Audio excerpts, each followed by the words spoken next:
they actually gave us a great deal of dark side focus. Thank you.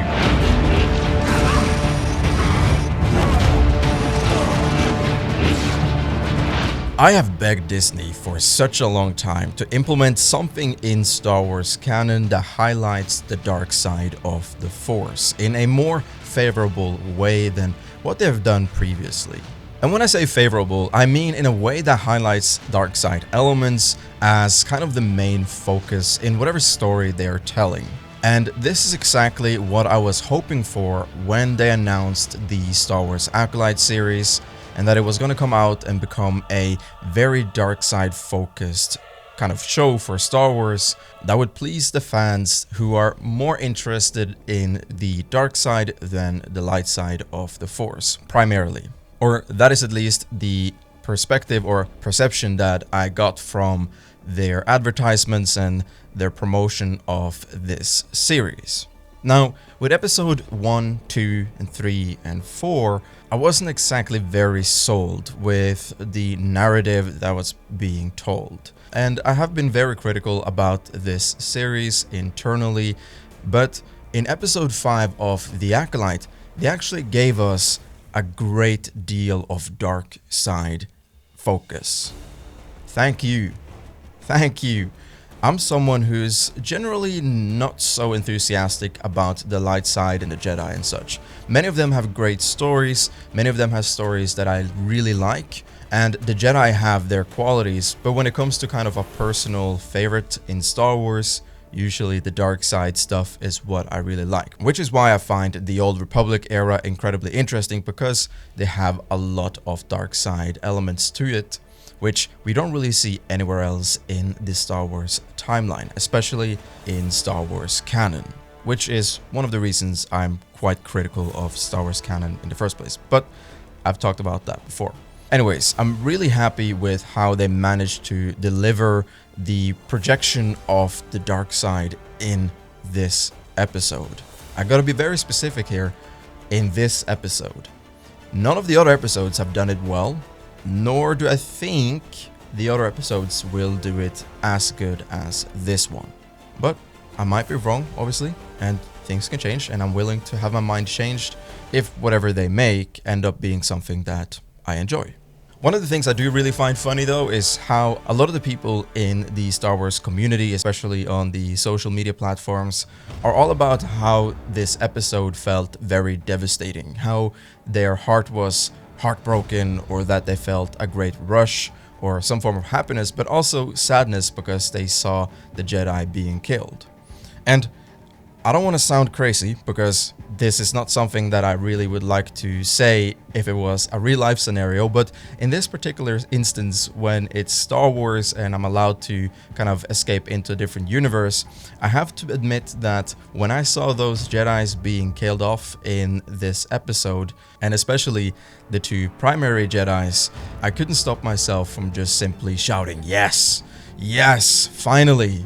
And I really think the reason for that was because I wanted something to happen, like I wanted something drastic to change, and this was one of them by using the dark side as this direct opposition and element of change against the Jedi and their ideologies. When I was watching, I was literally rooting for the quote-unquote the Master, or as we also know him as Qimir, because just like in the episode, he dismisses any of the Jedi as really a threat, and he also kind of looks upon them as just a thing, rather than actual people.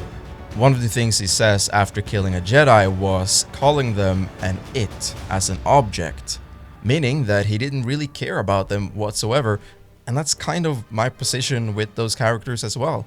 I didn't really care about them. Like the series didn't give me any reason to care about them. They were just there, and they were good guys, and they were light side people, and that's basically it. That was their foundation. And personally, to me, that's not enough for me to care about characters. So I felt that when he did what he did against those Jedis, I feel, at least to me, that that was kind of the best thing that could happen in this series, because they really didn't have any other value besides just being killed off by a guy who doesn't care about them whatsoever. This master guy, this Qimir person, has accepted their position with the dark side fully, like he loves it. And clearly he really accepts that his kind of falling to the dark side is what makes him strong in his perspective. And that to me is spoken like someone who is truly in tune with the dark side.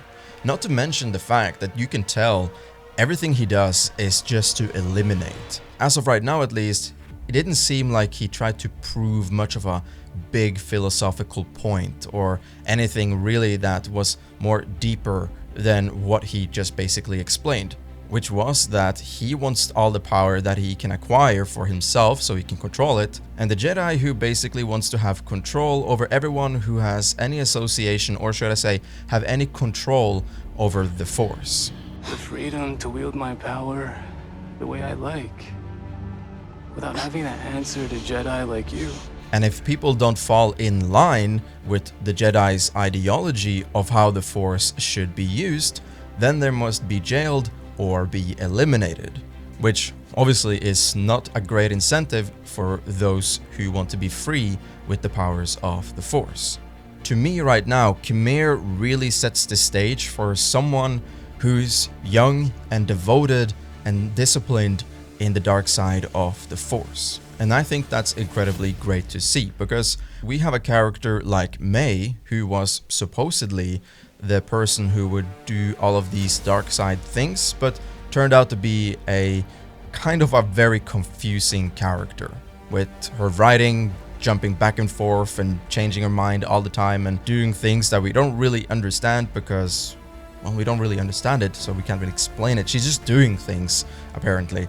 So May haven't exactly been the dark side character that I thought she would be. And so I'm really happy that we do have at least one character, which is supposed to be the master, and I'm thankful for that implementation. Now, obviously, let's not ignore the fact that this guy, Qimir, might be possibly associated with the Knights of Ren, or be some form of in the origin story of the Knights of Ren. And that's mainly because of the way he looks, and also because in the 5th episode we did hear the slight theme song of Kylo Ren, which was a nice touch. And the third thing is that he kind of identified his own title as a nobody, and that the Jedi will basically only recognize him as a Sith. I don't think he is a Sith. The main reason for that is because there's only 2 Sith, that's Tenebrous and Plagueis currently. At least in this time period, if they respect the Legends timeline. So I think it would make more sense for him to be a Knight of Ren, or someone around that family group of dark side individuals, and not one who is associated with the Sith directly.